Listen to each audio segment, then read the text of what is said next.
बिस्मिल्लाहिर्रहमानिर्रहीम। अस्सलामुअलैकुम। अगर आपको मेरी वीडियोस अच्छी लगती हैं तो मेरे चैनल को सब्सक्राइब ज़रूर कर दीजिएगा और बेल आइकन प्रेस कर दीजिएगा। वीडियो स्टार्ट करने से पहले मैं आपको ये बात बताती चलूँ कि मैं डॉक्टर नहीं हूँ, ना ही मैं इस फील्ड की स्पेशलिस्ट हूँ। मैं सिर्फ अपना एक्सपीरियंस आप लोगों के साथ शेयर कर रही हूँ ताकि मैंने जो चीज़ें ट्राई की और जो सक्सेसफुल रही वो किसी और के लिए भी हेल्पफुल रहे। तो सबसे पहले मैंने यहाँ पे अपनी डिस्चार्ज समरी की रिपोर्ट आप लोगों के साथ शेयर की है ताकि किसी को ये ना लगे कि मैं फेक बातें कर रही हूँ।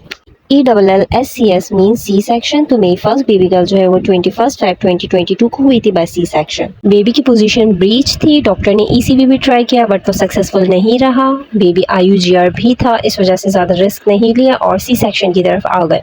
और ये है उस वक्त की डिस्चार्ज समरी जब मेरा बेबी बॉय हुआ, जो कि 19 नवंबर 2023 में हुआ वी बैक के थ्रू। अच्छा, डेट्स मैं इसलिए दिखा रही हूँ ताकि आप लोग को अंदाज़ा हो जाए कि फ़र्स्ट बेबी में और सेकंड बेबी में कितना डिफरेंस था। तकरीबन 20 मंथ्स का डिफरेंस था और अल्हम्दुलिल्लाह सक्सेसफुल वी बैक रहा। What is VBAC? VBAC means vaginal birth after caesarean.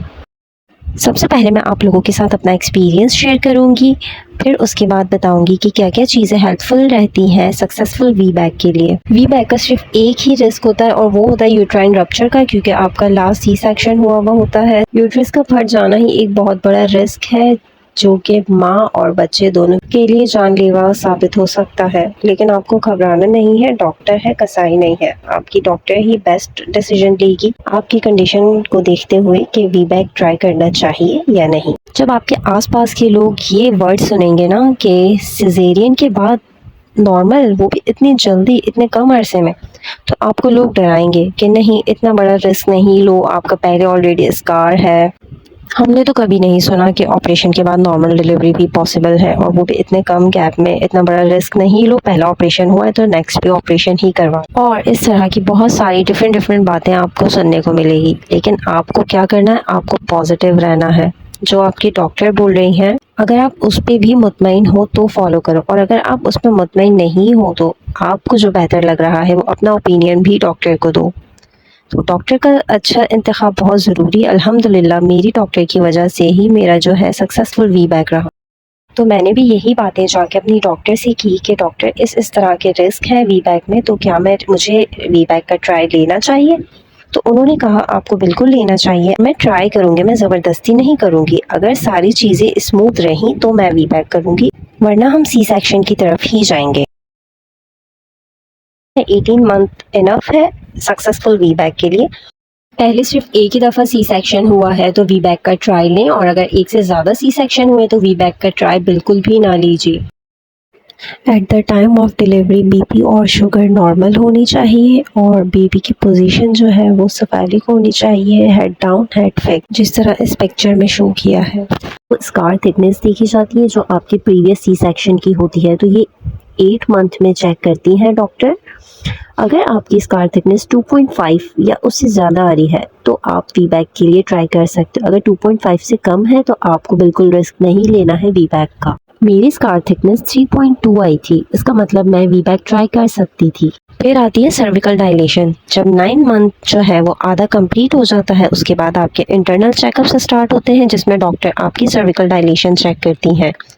Cervical dilation कम से कम भी 3 सेंटीमीटर होनी चाहिए लेबर पेन स्टार्ट होने से पहले या आपके 9 मंथ के एंड में। अगर आपकी सर्विकल डायलेशन अच्छी नहीं है तो बिल्कुल नॉर्मल डिलीवरी का रिस्क ना लें, क्योंकि इंडक्शन के बाद भी डायलेशन 10 सेंटीमीटर तक नहीं जाएगी और इन दी एंड आपको ऑपरेशन की तरफ ही जाना पड़ेगा। ऐसा मेरी डॉक्टर ने मुझसे कहा। तो जब मैं 38 वीक कंप्लीट होने पे रेगुलर चेकअप के लिए गई डॉक्टर के पास, तो मेरी सर्विकल डायलेशन बहुत ज़्यादा अच्छी नहीं थी, क्योंकि ना मैं स्क्वाट्स कर रही थी और ना मैं वॉक कर रही थी। अगर वॉक की भी तो मैंने 5 मिनट कर ली, 7 मिनट कर ली, 3-4 स्क्वाट्स कर लिए, दैट्स इट। तो उससे जो है इतना ख़ास फ़र्क नहीं हुआ। तो डॉक्टर ने कहा कि 50-50 है, मे बी वी बैक हो जाए और मे बी सिजेरियन की तरफ जाना पड़े। अभी 2 वीक से देखते हैं, आप वॉक करें और स्क्वाट्स करें। तो मैं बहुत नाउम्मीद होकर आई थी घर पे कि मैंने कहा अब मुझे लगता है फिर से सी सेक्शन होगा। मैंने घर पे आके यूट्यूब खोला और नॉर्मल डिलीवरी के लिए जो एक्सरसाइजेज होती है वो सारी मैंने देखना शुरू कर दी और काफ़ी सारी वीडियोस देखी। तो वॉक भी जो है वो कम से कम 30 मिनट तक करनी है, तब जाके जो है वो इम्प्रूवमेंट आती है। और स्क्वाट्स भी आप 20 से 30 दफ़ा करें दिन में। बटरफ्लाई एक्सरसाइज करें, उकड़ू बैठें। इसके अलावा बहुत सारी एक्सरसाइजेज आपको 9 मंथ के लिए मिल जाएंगी फॉर लेबर एंड डिलीवरी, तो वो सब उन सबको आप फॉलो करें, लेकिन अपनी डॉक्टर के इंस्ट्रक्शन के मुताबिक। अगर कोई कॉम्प्लिकेशन ना हो तो वॉक कम से कम भी 30 मिनट्स तक करें। फिर मैं 39 वीक पे डॉक्टर के पास गई तो डॉक्टर ने कहा कि सर्विकल डायलेशन बहुत इम्प्रूव हुई है और नॉर्मल के लिए बिल्कुल ट्राई करना चाहिए हमें। अगर लेबर पेन स्टार्ट हुए तो आप आ जाएँ हॉस्पिटल, और अगर लेबर पेन ना स्टार्ट हो तो 40th वीक कंप्लीट होने के बाद उन्होंने मुझे एक डेट दे दी थी, उस डेट में आके मुझे मैकेनिकल इंडक्शन होना था।